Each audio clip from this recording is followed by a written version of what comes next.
guys, welcome back to my channel. My name is Deanna and today I'm going to be talking about these books by Stephanie Perkins.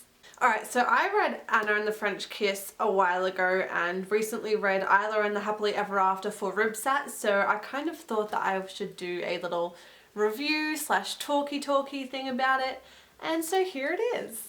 If you haven't read these books, they are technically companion novels as the same characters are in it, but they aren't the main focus of every book. We have Anna and the French Kiss.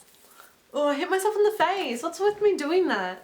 Lola and the Boy Next Door, and Isla and the Happily Ever After. So I think for this video I'm going to start off with talking about each of the books individually and then the whole threesome. So yeah, thumbs up if you have a dirty mind. Okay, so we're going to start off with Anna and the French Kiss, which I believe I read last year. So this book is about a girl called Anna who goes to the American school in Paris and she makes a group of friends and starts falling for one of them. His name is St. Clair and of course he has a girlfriend, so he's untouchable, but she still has a little bit of a crush on him. I'd also like to say one of the characters in this one is the love interest in Isla and the Happily Ever After, so I kind of had to look back at this one to make sure he was the character that I was thinking of, and so yeah, he is.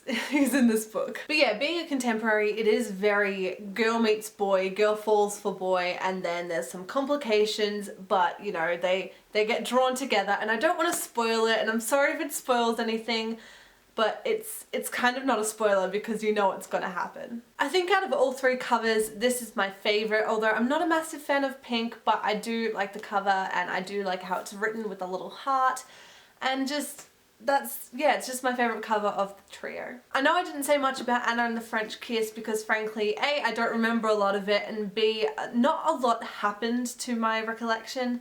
But for Lola and the Boy Next Door, a lot more happened and it was more exciting. I think I'd have to say this is probably my favourite book as a whole out of the three of them. So Lola and the Boy Next Door is about a girl called Lola who is daughter to two fathers, who is actually, one of them's her uncle because her dad's sister is actually her real mum. So yeah. So Lola isn't your average girl next door. She's so unique, she wears wigs, she wears out of this world clothing, and she has just fallen for the boy next door who she has known pretty much her whole life. Alright, so who hasn't had that, you know, teen fantasy that your true love is going to be next door and you can just, you know, sit on your balconies and talk to each other? This is practically this book. This is every teenage girl's fantasy that's G-rated in this book. But yeah, so the boy next door's name is Cricket and he is brother of a ice skating champion who's going for the Olympics, but Lola and his sister don't really get along. But yes, throughout the story, Lola does have a boyfriend and it is really obvious Cricket has a massive crush on her, and just stuff happens and Lola realizes that her true love is next door, and thus Lola and the Boy Next Door. Lastly, Isla and the Happily Ever After. This one is about a girl called Isla who also goes to the American school in Paris where Anna went to in Anna and the French Kiss, and she meets and falls in love with one of the characters in this book.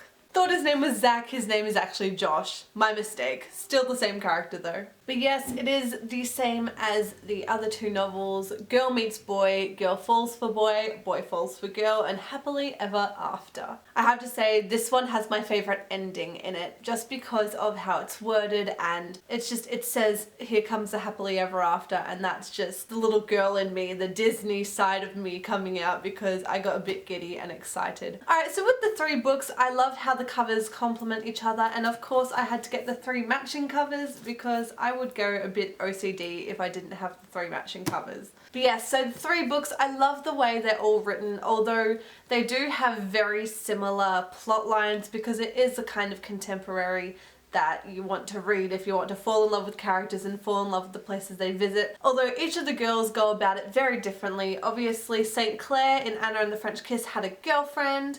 Cricket, he was in love with her but she had a boyfriend already, and Isla just fell in love with Josh and they kind of got together very early in the book, which I do like just because you got to see how the relationship turned out, and I'm very pleased, especially because stuff about Lola and Anna are in this one. Lola actually works with Anna when she goes back to America at the movie place, and then Isla gets to meet all of the characters at the very end. But yes, all in all, I give these books a 4 out of 5. I guess they could have been a bit more different and a bit more interesting, but I am very pleased with how they were and how they're written, and I just couldn't put them down.